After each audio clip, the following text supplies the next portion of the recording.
meie tänast meistrinurka peaksin alustama vastusega vaataja küsimustele. Nimelt eelmisel korral, kui me toimetasime siin meistrinurgas, tutvustasin ma teile oma uut tööriietust, mis kannab siis brändi Elbrador ning paljud mehed on küsinud minu käest, kust neid riideid endale hankida saab. Maaletoojaks on PB Tools, kuna firma tegeleb põhiliselt lepinguliste klientide teenindamisega, siis teie, kui soovite endale sellist tööriietust osta, siis peate vastama paremini varustatud kauplustesse.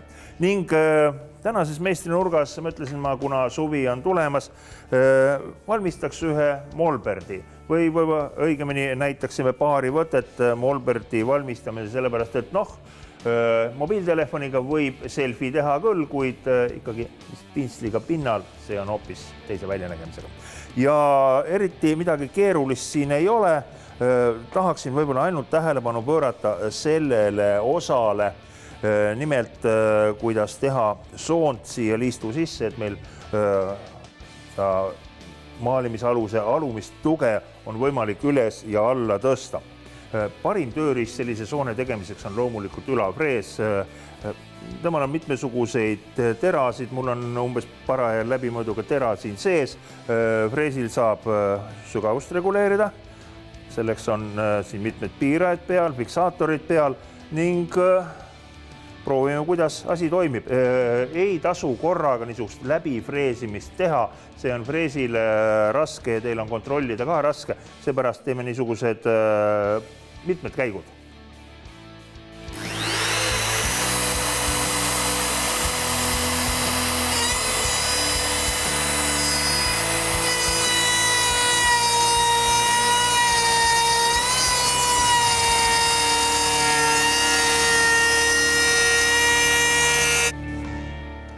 Nii,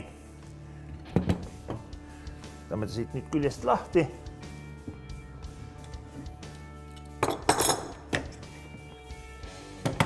Ja selline soon siis meil saigi. Näete, ta on ühtlasel laiusega, kiirelt tehtud. See on tõepoolest paar-kolm minutit, mis mul selle soone tegemiseks kulus. Ja siin sees saab siis nüüd kinnituspolt vabalt liikuda. Vaatame nüüd üle ka kinnitused, mis siin tehtud on ja mida siin teha tuleks. Ma tõstan ta laua peale üles. Näete, vaatame siit tagantpoolt küljest. Kõik kinnitused on tehtud kruvidega. Mingisuguseid erilisi tappe siia teha vaja ei ole. Ja näete, see tagumine jalg.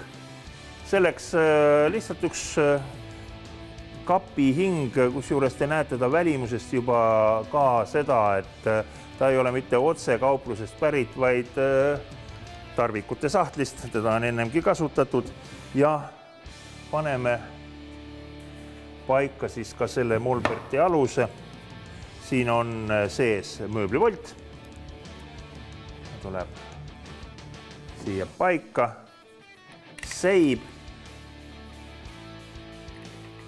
Ja liblikmutriga kinni, nii et kõik ka suured ja väiksed kunstnikud saavad seda vabalt üles ja alla liigutada, kui peaks vaja olema. Näete, selliselt saab reguleerida siis seda vahet. 2 piirajat klotsi on siin külgede peal, mis tagavad selle, et ta kuskile kõrvale kaldu ei hakka minema.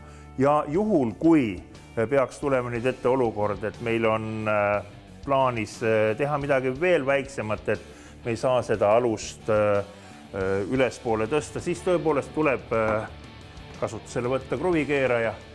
Laseme siit paar kruvi lahti ning selle vaheliistu või selle ülemise klotsi pisut allapoole. Ning selline ta sai. Tõstan taas laua peale. Tagumise jala ja toe fikseerimiseks võime siia vahele kinnitada veel ühe väikese nööri. Nii, siis siia selle koha peal.